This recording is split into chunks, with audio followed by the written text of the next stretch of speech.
곽병균에 의해 기획된 도라익 단독 용의자 시나리오. 출세를 선택하면 진실을 버려야 하고 진실을 선택하면 모든 것을 잃게 되는 상황에서 곽병균은 야망과 양심의 경계에서 끝내 어떤 선택을 하게 될까요?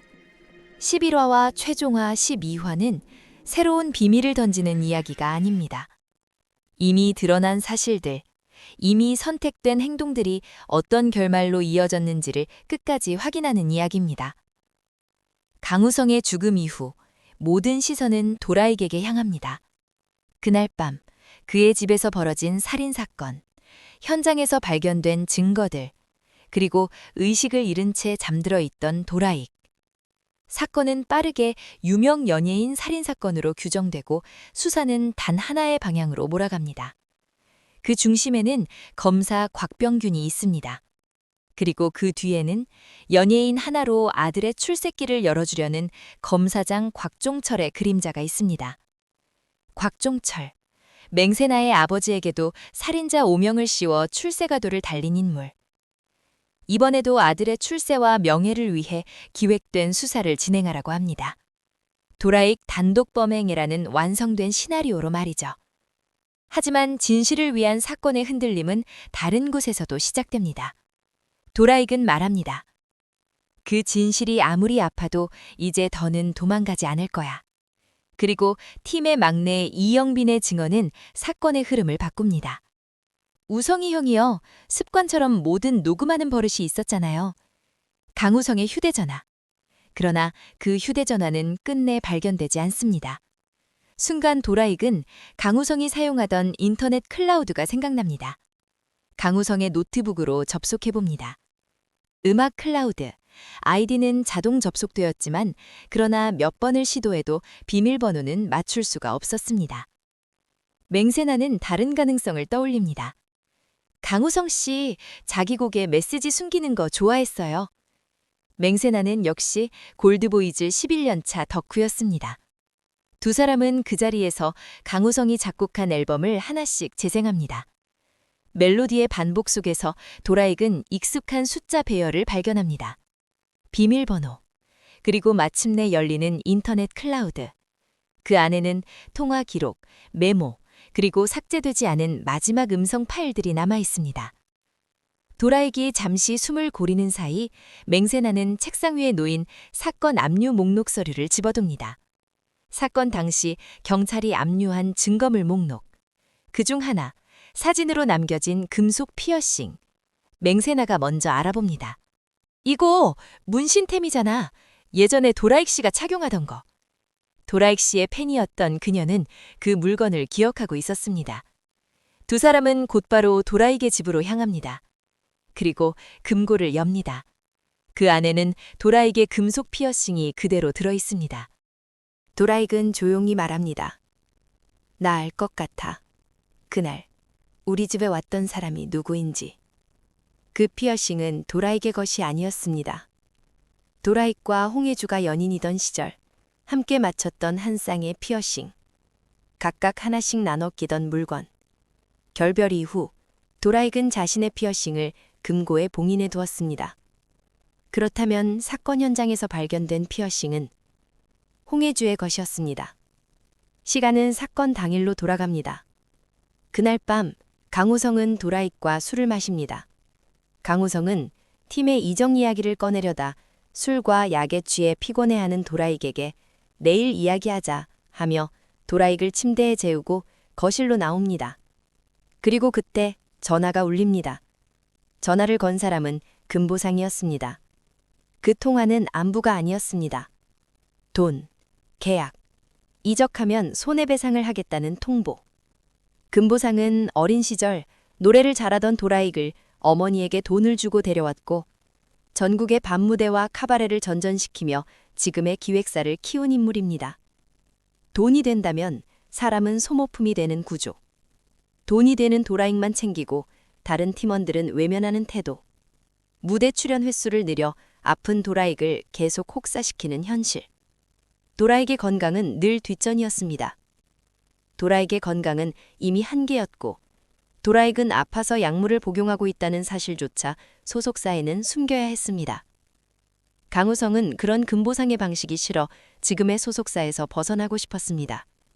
그래서 강우성은 다른 선택을 하려 했습니다. 그러나 그 선택은 금보상에게 용납되지 않았습니다. 그때 현관 도어락 키패드가 눌립니다. 강우성은 그 문 앞에 누가 서 있는지 알지 못했습니다. 그 손은 최재희의 것이 아니었습니다. 홍혜주의 손이었습니다. 홍혜주는 도라익과 마지막으로 만난 뒤 배회하다 미련을 못 버리고 다시 도라익을 만나기 위해 도라익의 집으로 향합니다. 그곳 거실에서 뜻밖의 인물인 강우성과 마주칩니다. 사사건건 도덕군자처럼 자신의 사랑을 막아왔던 사람. 말다툼이 격해지자 홍혜주는 술판 위에 있던 강우성의 핸드폰을 강우성에게 던집니다. 하지만 강우성은 맞지 않았고 핸드폰은 그대로 베란다 창문 밖으로 떨어집니다. 화가 난 강우성과 실강이 끝에 홍혜주는 엉겹결에 과도를 손에 쥡니다. 그 한 번의 충돌, 강우성은 치명상을 입습니다. 그 과정에서 홍혜주가 끼고 있던 피어싱이 바닥에 떨어집니다. 놀란 홍혜주는 당황하여 현관문을 열고 과도를 들고 그대로 현장에서 달아납니다. 죽어가던 강우성은 생각합니다. 도라익은 술과 약에 취해 이미 잠들어 있고 자신은 도라익의 집에서 피를 흘리고 있으며 이 상태로 죽으면 가장 먼저 의심받을 사람은 이 집의 주인 도라익이라는 것을. 죽어가면서도 도라익을 걱정합니다. 잠시 후 주차장에 도착한 최재희, 강우성에게 전화를 겁니다. 그때 희미하게 들려오는 벨소리, 주차장 앞 정원 쪽에서 들려오는 소리. 그러나 최재희는 잘못 들었나 생각하며 대수롭지 않게 넘기고 도라익의 집으로 향합니다. 그 사이 홍혜주는 아파트를 벗어납니다. 아파트를 벗어나며 도라익의 집으로 향하는 최재희를 목격합니다. 그리고 결심합니다. 이 사람을 써먹어야겠다고. 최재희는 도라익의 집 앞에서 현관문 벨을 누릅니다. 계속 눌러도 아무런 반응이 없자 최재희는 도라익과 강우성이 밖으로 나가 집에 없다고 판단하고 숙소로 다시 돌아갑니다. 다음 날, 도라익은 살인 용의자로 체포됩니다. 연예인 사건, 빠른 해결, 승진의 기회. 사건은 검사장 곽종철의 입김으로 아들 곽병균에게 배당됩니다. 곽종철은 과거 맹세나의 아버지에게 살인자라는 오명을 씌우고 출세한 인물입니다. 진실보다 성과가 중요한 집안. 사건은 신속히 처리됩니다. 도라익은 바로 경찰서에 연행되고 뉴스는 특종 보도됩니다. 골드보이즈 강우성 사망, 용의자 도라익. 홍혜주는 형부를 통해 곽병균에게 접근합니다. 소개팅, 식사 자리, 그리고 은근한 정보 얻기. 이후 홍혜주가 도라익을 만나는 장면이 담긴 택시 블랙박스 영상이 발견됩니다. 사건 당일 도라익과 홍혜주가 만나는 장면. 홍혜주는 검찰 조사에서 곽병균에게 말합니다. 도라익은 범인이 아니에요. 그날 최재희가 그 집 근처에 있는 걸 봤어요. 의심은 이제 최재희에게로 옮겨갑니다. 그런데 얼마 후 최재희는 유서와 살해 사건 때 쓰였을 것으로 추정되는 과도를 소지한 채 차와 함께 낭떠러지 아래에서 발견됩니다. 그러나 도로에는 스키드 마크가 없습니다. 차는 급가속하지 않았고 서서히 굴러떨어진 흔적뿐입니다. 최재희의 몸에서는 도라익에게서 검출된 것과 동일한 성분의 약물이 발견됩니다. 수면 유도제. 홍혜주는 강우성 일로 할 말이 있다며 언덕 위 도로에서 최재희를 만났고 음료수를 같이 마셨습니다. 하지만 음료수 안에는 홍혜주가 미리 넣어둔 수면 유도 약물이 있었습니다. 그리고 최재희가 약물에 취하자 유서와 과도 조작을 한 후 최재희의 차를 자기 차로 살짝 밀어 낭떠러지 아래로 떨어뜨렸습니다. 사랑을 이유로, 질투와 미련 때문에 벌어진 선택. 그리고 마침내 열리는 법정. 증거자료로 최재희와 홍혜주가 도라에게 아파트에 출입하는 CCTV 동영상, 그리고 CCTV에 의해 1층 정원에서 수풀 속에서 발견된 강우성의 휴대폰. 클라우드 녹음 파일은 마지막 순간에 증언합니다. 법정에서 모든 조각은 제자리를 찾습니다. 도라에겐 무죄를 선고받습니다. 그리고 강우성을 죽인 진범, 최재희를 낭떠러지로 밀어 사건을 덮으려 한 인물, 홍혜주의 죄가 법정 위에 드러납니다. 그리고 곽병균, 출세를 선택하면 진실을 묻어야 했고 진실을 선택하면 아버지를 부정해야 했던 순간, 그는 끝내 진실을 선택합니다. 아이도라익 11화, 그리고 최종화 12화.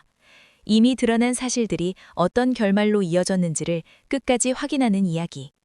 진실은 도망치지 않았고 결국 밝혀졌습니다. 그리고 모든 선택은 그에 맞는 결말을 맞이합니다. 구독과 좋아요 부탁드립니다. 이상 드라마 집사였습니다. 감사합니다.